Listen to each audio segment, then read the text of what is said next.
Hey all, Ron here from Military Images Magazine with a new episode of Life on the Civil War Research Trail.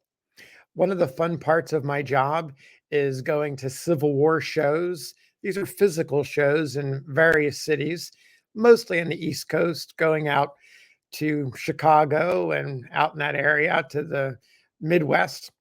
They're great opportunities, and I've talked about them here before. They're great opportunities to pretty much go to kind of a museum setting where things are for sale, all artifacts, photographs, uniforms, guns, edged weapons, paper, you name it, it's all there. And so the show that I went to this weekend is a small regional show, about 50 tables of dealers and folks displaying in South Boston, Virginia. A great little show run by Jerry Roxbury. There's a group that serves breakfast and lunch for everyone. It's in a beautiful old tobacco factory, brick, just a wonderful environment. Strains of Ashokan Farewell from Ken Burns playing in the background throughout the weekend. Just a really, really great show, a great environment, a great venue. And I'll be going back. This was my first time there.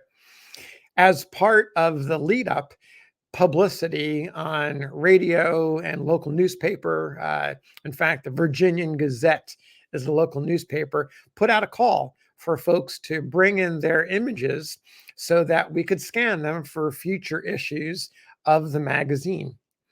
I want to share with you one of the images that walked in during the show, and you're looking at it right here.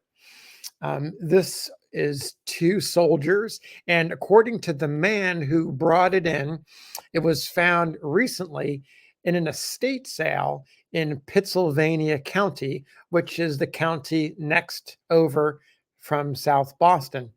So let's take a look to try to find out what we can about these soldiers. Neither man is identified, but just by looking at them, they do, my sense is they could be brothers, they could be cousins. They do bear something of a resemblance, particularly in their eyes. But let's look at what they're wearing and what they're holding. You can see these appear to be a dark gray, medium to dark gray uniform.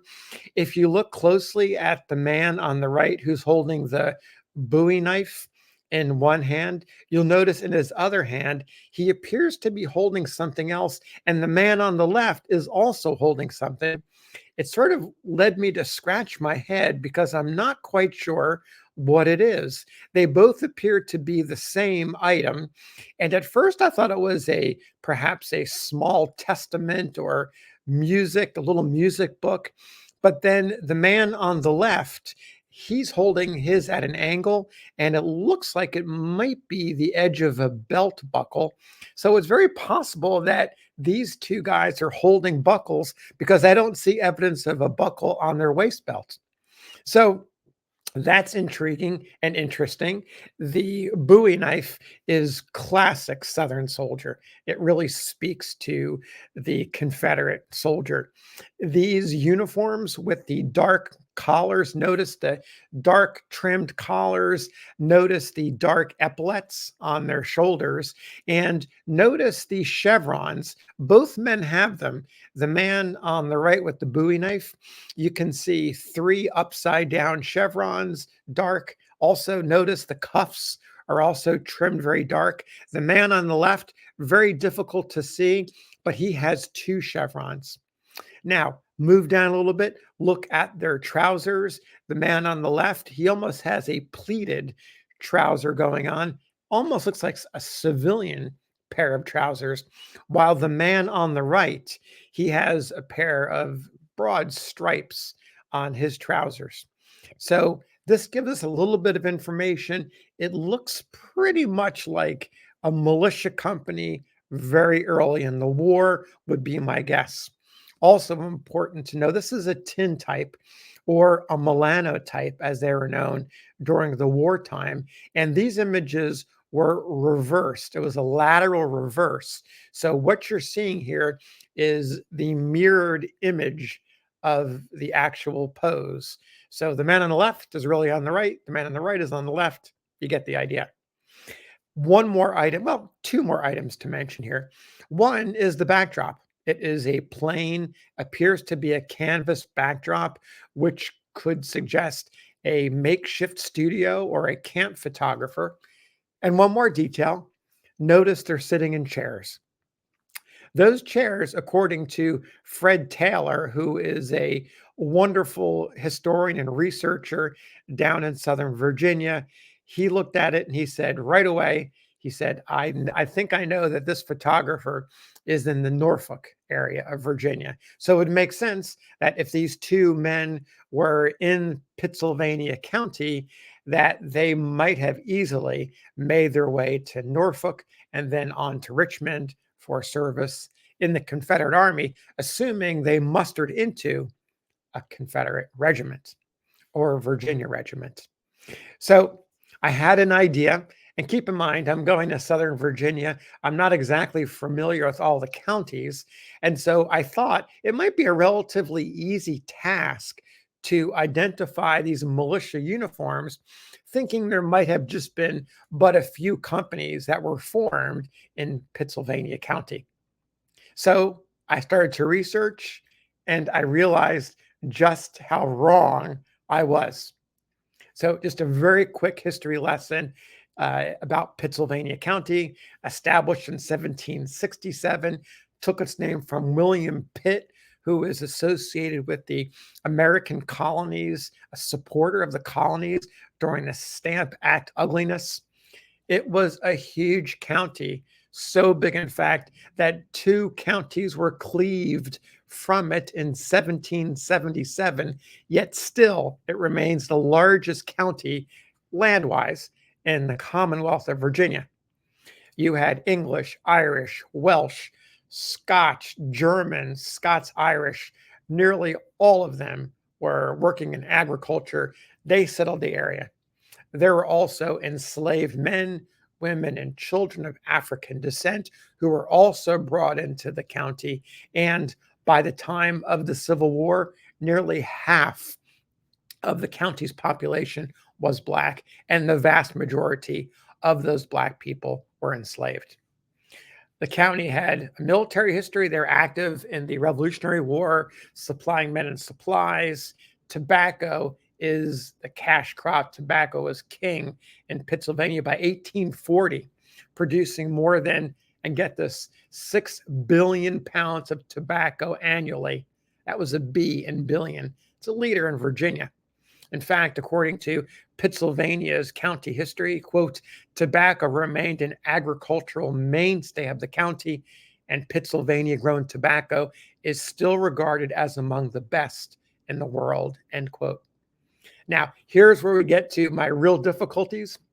Over 3,300 Pittsylvania men and boys served in the Confederate Army. This comes from the Pittsylvania County history. Nearly 80% were frontline troops compared to 60% for the South as a whole. 25% died during their service, and a grand total of 75% were killed, wounded, imprisoned, or suffered some debilitating illness during their service. That's more than 2,000 of the probably close to 2,500 of the 3,300 men. So now I'm thinking, if these two men here were in Pittsylvania County, because the image was found at the estate sale, I now have to find two of 3,300 soldiers who served. And that's assuming these militiamen actually did make the jump to the Confederate Army. So I thought, let me look up the militia companies and find out how many there were, because that might help me consolidate the information a little bit. Well, I found 22 companies, 20 infantry, 1 cavalry, and 1 artillery battery. Some names that you'll probably want to know: the Pittsylvania Vindicators, the Pittsylvania Lifeguards, the Pittsylvania Dragoons. These are all militia company names, fanciful names that would get the young men inspired. And there's more: the Chatham Greys, the Halifax Pittsylvania Border Company, the Spring Garden Blues, the Danville Blues, the Danville Grays, the Pig River Grays, the Pig River Invincibles, and the Turkey Cock Grays.